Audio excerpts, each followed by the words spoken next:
Okay, House of Payne fans, since season 10 came to a close a few days ago, this video is just kind of giving my overall thoughts on the season. I want to try my best to keep this below 10 minutes, but I don't know. I just feel like if you've been watching my weekly reviews of this season, then you really get a feel for what I'm about to say.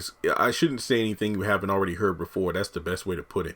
But season 10 was easily far and away superior to season 9, due mainly to the fact that it was directed and written by people other than Tyler Perry. If I'm looking at everything correctly from my research here on Wikipedia, IMDb, and several other websites that have the directors, writers for each episode listed, Tyler Perry only contributed to episode 13, Home Invaders, as the writer. That's the one where, termites or whatever were eating away at Curtis and Ella's home, and, Ella just barged into CJ's place for 2 weeks. So that was one of the episodes I'm like, what the heck? But other than that, the season was pretty solid. It did stumble here and there in regards to continuity. There were a lot of things that kind of fell flat, like one episode, one character with, this isn't uncommon. I'm not trying to attack a Tyler Perry show because, like I said, there were other writers and directors other than him this season. But, it's not uncommon for some shows, sitcoms, or even, drama series where a character goes through a situation that they eventually overcome by the power of friendship, love, teamwork, what have you. But then the very next episode, it's like they forget the lesson that was just established. And to be honest, when you look at season 10, I give the season props because you had the most popular character. Let's just be real. The most popular character, Jasmine, absent from the entire season. Janine was absent from the entire season. You could literally count the amount of episodes that Curtis was on or in this season on your fingers. And I don't even think you need to go to your toes, just your 8 fingers, 2 thumbs, however you want to see it. But basically, I just feel like this season did a great job of properly utilizing the characters that they had. I will never forget how I felt watching Whiplash episode 1, because I was blown away by how different everything felt.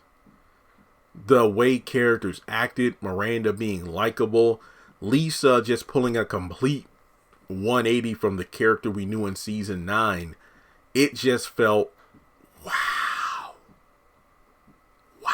Like literally it felt like I was watching a new character, and I really was intrigued for where the story was going.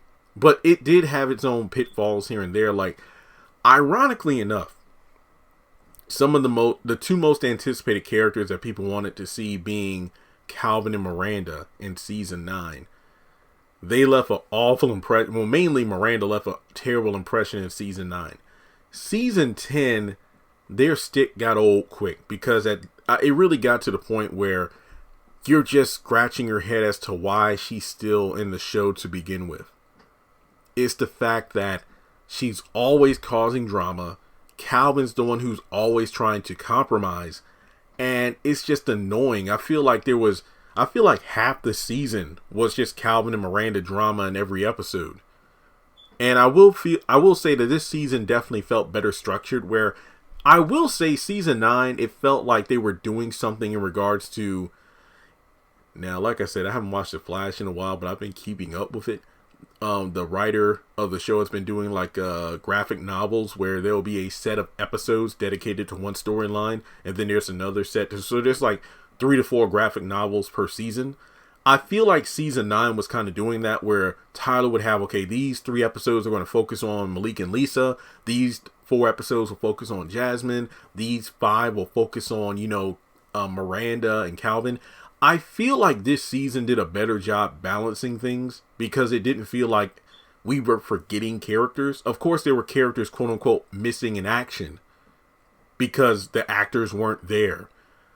But for the most part, I feel like this season had a better flow to it, but it did also seem like a lot of these episodes were aired out of order because towards the final few episodes, they just murdered Calvin's character. I mean, it just felt like all the growth and maturity we've seen from him in regards to moving forward with the divorce, being a co-parent, being a fiance, preparing for the marriage. Fine wine, well, even Fine Wine, which was a great episode, but for him to just randomly start making out on that date with the real estate agent made no sense. And then the next episode, he's planning his wedding. Then the next episode, him and his ex-wife, who just had an argument about child support, are practicing a skit he's about to do for work. What the hell? Episode 16 through 18 were just weird because it really showcased that Calvin was starting to backslide. One minute, he's chewing out Miranda for coming over to his family all the time and needing space in order to move on. Then the next minute, they both get a ping on their dating apps. And it's like, why does he have a dating app if he's engaged? Then we find out he's subscribed to OnlyFans and then he's making out with somebody else. It just doesn't make any sense at all because Calvin, he's the one who's clearly moved on. But then his family's like, yo, I think you're just using this as a way to get away from Miranda too quick and fast and in a hurry. You need to sow your oats. What the hell does that even mean? You just know. So I feel like the MVP of the season was definitely Floyd because Floyd stepped up and filled in and I don't even want to say he replaced Curtis, but I mean, there were talks of people like, hell, at this point, you might as well kill Curtis off and have Floyd marry Ella because it's like you're literally having Floyd over at Curtis's house all the time and he's doing all the things Curtis would usually do or basically ignore and not do too much of a better job than Curtis would. But I think Floyd really came into his own. He did a great job. Palmer Williams Jr., I felt like really, held his own this season, especially in the fact that, like I said, the two characters that people really wanted to see, Calvin and Miranda, just got to the point of being annoyingly repetitive. Laura hasn't really rubbed people. I look at the comments on my reviews and a lot of people, they still don't like Laura because she has this like bougie airness to her where it comes off like she's above everything, but at the same time is in love with Calvin. So it's just one of those things where I feel like I just feel like things are moving too fast plot wise because we should have seen more of Laura in season 9. That's my biggest issue with her. Miranda definitely did not like her much, especially during the back half of season 10. When was the game night episode? I'm trying to figure out which one that was. Episode 9, Me Against the World, when she just randomly showed up to the game night and decided to stay. This entire season was her kind of, throwing her past with Calvin in Laura's face, and the fact that Calvin wasn't able to see that made him feel oblivious. And then when he's trying to get things in line with Miranda, she just wouldn't see things his way at all. I mean, she literally, just look at it. She hasn't changed at all. She literally just storms out of Curtis and Ella's house or Calvin's loft whenever she feels like she's in the right and doesn't even want to consider Calvin's thoughts and feelings. That's literally what happened when she walked away at the end of the original series. But then by the end of the episode, sometimes she'll come around and apologize. But even then, it's like Calvin apologizes too, even though he usually has nothing to apologize for. But let's talk about, I don't really think there's much to say about Ella because Ella was Ella. I think she was a little more tolerable I could tolerate her a little bit more this season, but there's only like a couple of times I felt like she was overbearing, but thankfully there were characters who would kind of call her out for it, so it felt like she would have her moments, but she would get humble, especially the episode where she was determined to turn things around for Lisa when she decided to fight for a promotion and get it at the strip club as opposed to quitting, go to school, get money and this kind of stuff. But it was really good to see that Ella was willing to recognize, you know what, I was looking at my role as a counselor and taking it too seriously and feeling like I had to insert myself into another person's life. Like when a person gives you advice, it's not the person who gives the advice to decide what you do. Hey, I give you the advice or the assistance. What you do with that is up to you. So there were a lot of moments like that in this season where Ella would be put in her place with love and she would accept it. In season 9, it was Ella's way or the highway.